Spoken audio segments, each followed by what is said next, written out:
Snimci koje gledamo govore nam o otvaranju narodne kuhinje u Novom Brdu.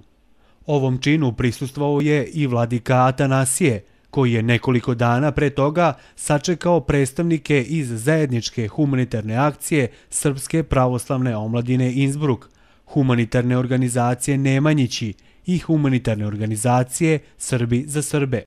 Projekat pomoći je bio usmeren na povratnička sela na području Metohije, a akcijom je koordinirala zvečanska nevladina organizacija Majka Devet Jugovića.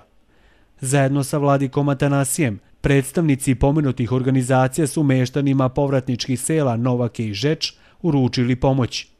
Vrednost ove donacije iznosila je oko 2600 evra, a činile su je namirnice, živa stoka i predmeti za pokućstvo. Meštani u ovim selima žive u jako teškim uslovima, van svojih porušenih domova i za sada u šatorima, tako da su ovu pomoć dočekali kao dragocenu za dalji opstanak na svojim vekovnim ognjištima.